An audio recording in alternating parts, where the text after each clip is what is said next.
The Court Cards. Hans Christian Andersen. How many beautiful things may be cut out and pasted on paper! Thus a castle was cut out and pasted, so large that it filled a whole table, and it was painted as if it were built of red stones. It had a shining copper roof, it had towers and a drawbridge, water in the canals just like plate glass, for it was plate glass, and in the highest tower stood a wooden watchman. He had a trumpet, but he did not blow it. The hall belonged to a little boy, whose name was William. He raised the drawbridge himself, and let it down again, made his tin soldiers march over it, opened the castle gate, and looked into the large and elegant drawing-room, where all the court cards of a pack, hearts, diamond, clubs, and spades, hung in frames on the walls, like pictures in real drawing-rooms. The kings held each a sceptre, and wore crowns. The queens wore veils flowing down over their shoulders, and in their hands they held a flower or a fan. The knaves had halberds and nodding plumes.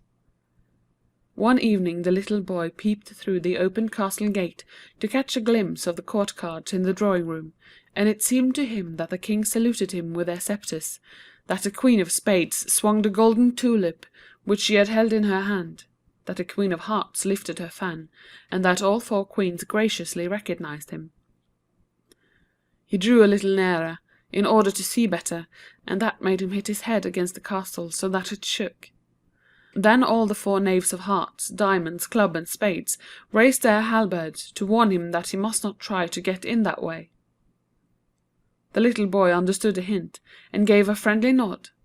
He nodded again, and then said, "Say something!" But the knaves did not say a word. However, the third time he nodded, the knave of hearts sprang out of the card, and placed himself in the middle of the floor. "What is your name?" the knave asked the little boy.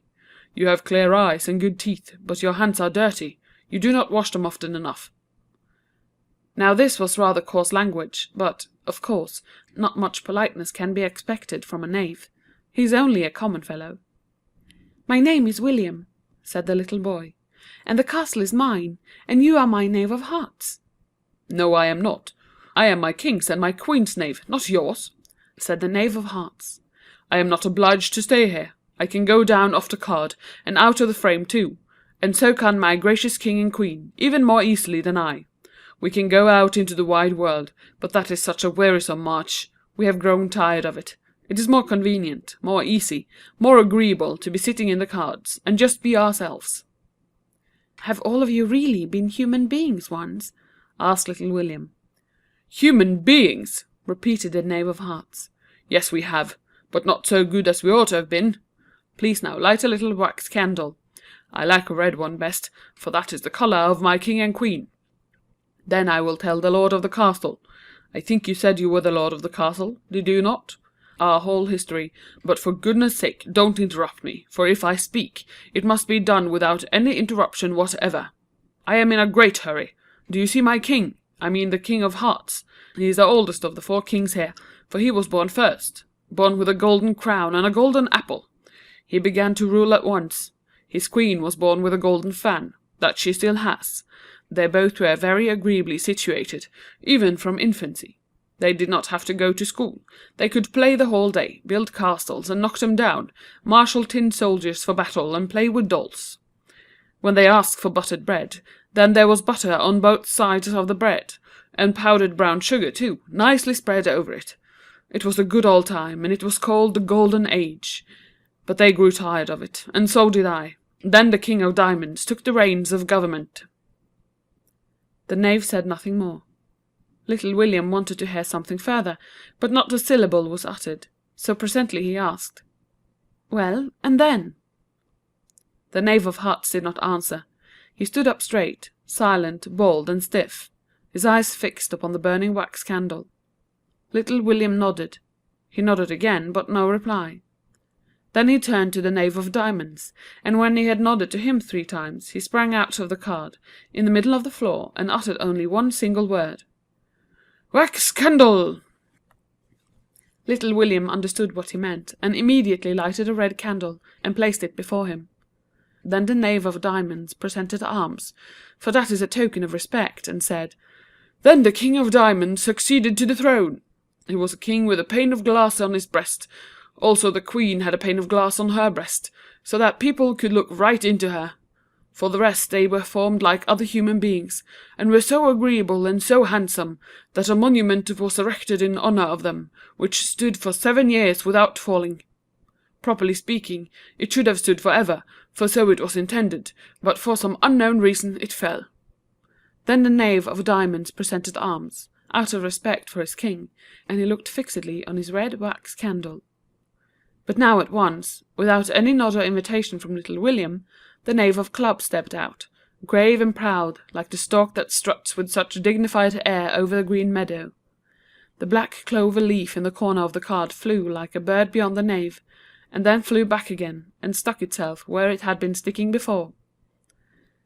And without waiting for his wax candle, the Knave of Clubs spoke.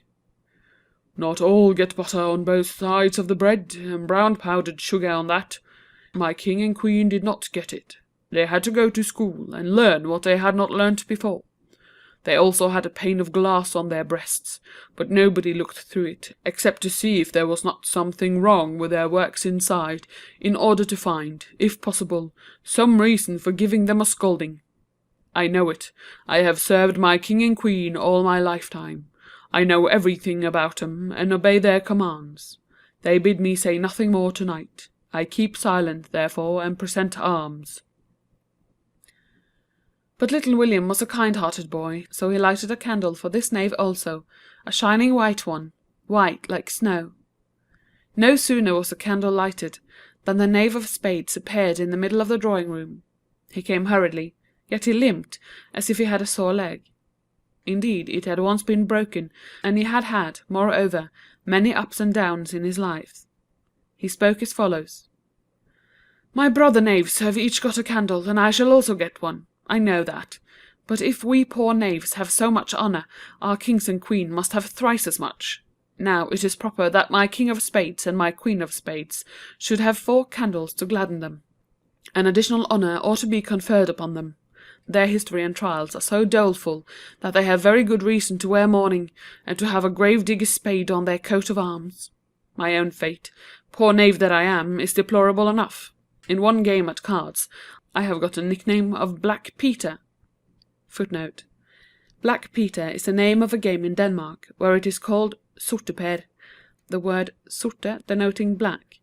When the cards are dealt, he who happens to get the knave of spades is all the evening nicknamed Black Peter by his fellow players, who paint his face black. End footnote. But alas! I have got a still uglier name, which, indeed, it is hardly the thing to mention aloud. And then he whispered, "In another game I have been nicknamed Dirty Mutts." Footnote. Dirty Mutts is another Danish game. Mutts is a name almost exclusively in use among the peasantry. End footnote. I who was once the King of Spades, Lord Chamberlain! Is not this a bitter fate? The history of my royal master and queen I will not relate. They don't wish me to do so. Little Lord of the Castle, as he calls himself, may guess it himself if he chooses, but it is very lamentable.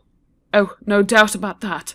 Their circumstances have become very much reduced, and are not likely to change for the better, until we are all riding on the red horse higher than the skies, where there are no haps and mishaps.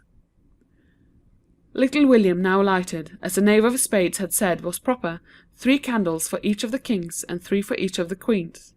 But for the Queen and King of Spades he lighted 4 candles apiece, and the whole drawing-room became as light and transparent as the palace of the richest emperor, and the illustrious King and Queens bowed to each other serenely and graciously.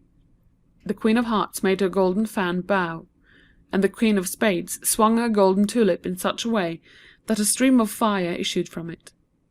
The royal couples alighted from the cards and frames, and moved in a slow and graceful minuet up and down the floor. They were dancing in the very midst of flames, and the knaves were dancing too. But alas! the whole drawing-room was soon in a blaze. The devouring element roared up through the roof, and all was one crackling and hissing sheet of fire, and in a moment little William's castle itself was enveloped in flames and smoke. The boy became frightened and ran off, crying to his father and mother, "Fire! Fire! Fire! My castle is on fire!" He grew pale as ashes, and his little hands trembled like the aspen leaf. The fire continued sparkling and blazing, but in the midst of this destructive scene the following words were uttered in a singing tone: "Now we are riding on the red horse, higher than the skies. This is the way for kings and queens to go, and this is the way for their knaves to go after them." Yes, that was the end of William's castle, and of the court cards. William did not perish in the flames. He is still alive, and he washed his small hands and said, "I am innocent of the destruction of the castle."